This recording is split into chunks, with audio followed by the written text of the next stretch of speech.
2x² plus 6√3 x minus का 60 is equal to 0। Standard equation के हिसाब से ये दे रखा है हमारे पास। तो यहाँ पर हम कंपेयर कर सकते हैं, a की वैल्यू कितनी आ जाएगी 2 आ जाएगी, यहाँ से कंपेयर करेंगे तो b कितना आ जाएगा 6√3 और ये c कितना आ जाएगा माइनस का 60। सबसे पहले हम क्या चेक करेंगे, हम डिस्क्रिमिनेंट को चेक करेंगे which is b² minus 4ac, ताकि हमें पता चले रूट एग्जिस्ट करेंगे कि नहीं करेंगे। इतना क्लियर है। अब देखिए यहाँ पर b कितना था 6√3 था, तो ये आ जाएगा 6√3 का स्क्वायर माइनस का 4 टाइम्स ऑफ a कितना था 2 आ गया, और ये कितना था माइनस का 60। 6 का स्क्वायर कितना हो जाएगा 36, √3 का स्क्वायर कितना हो जाएगा 3, माइनस और माइनस माइनस कितना हो जाएगा प्लस, 4 इंटू 2 कितना हो जाएगा 8, 8 इंटू 6 कितना हो जाएगा 48। इतना क्लियर है। अब यहाँ से अगर हम देखें तो 36 इंटू 3 कितना होना चाहिए, तो यहाँ पर ये 108 आ जाएगा प्लस 480 आ गया। अब यहाँ से अगर हम कैलकुलेट करके देखें तो ये कितना आता है, ये आ जाएगा 588। अब डिस्क्रिमिनेंट तो हमारा पॉजिटिव है। अब डिस्क्रिमिनेंट अगर पॉजिटिव है तो इसका मतलब ये है कि इसका रूट तो एग्जिस्ट करेगा, और इसके दोनों रूट्स क्या होंगे अलग अलग होंगे। अगर डिस्क्रिमिनेंट 0 होता तब दोनों रूट सेम होते। अब यहाँ से अगर हम रूट्स निकाल के देखें तो वो कितना आएगा, ये आ जाएगा माइनस का b plus minus root over of d by 2 times of a। ये पार्ट क्लियर है। अब देखिए यहाँ से अगर हम कैलकुलेट करके देखें तो x इक्वल टू कितना आ जाएगा माइनस का b which is minus of 6√3 plus minus root over of d। d कितना है 588 डिवाइड बाय कितना आ गया 2 टाइम्स ऑफ 2। अब 588 के अगर हम फैक्टर्स देखें तो वो कितने आते हैं, एक बार इसको फैक्टराइज करके भी देख लेते हैं कि कितना आएगा यहाँ पर।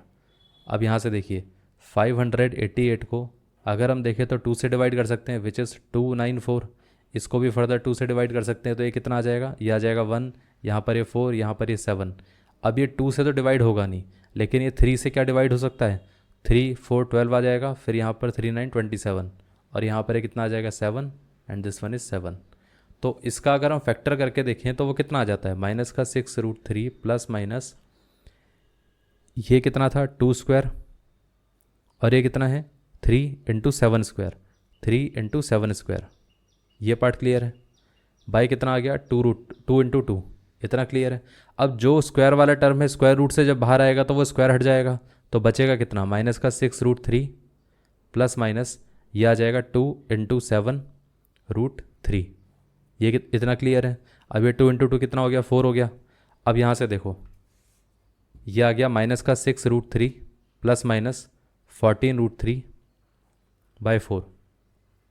अब एक माइनस वाला पार्ट रहेगा तो ये आ जाएगा माइनस का 6√3 माइनस का 14√3 बाय 4, और ये कितना आ गया माइनस का 6√3 प्लस का 14√3 बाय 4। अब यहाँ से अगर हम देखें तो ये कितना आता है माइनस का 6 और माइनस का 14, ये कितना आ गया माइनस का 20√3 बाय 4, और ये कितना आ गया ये आ जाएगा प्लस का 8√3 बाय 4।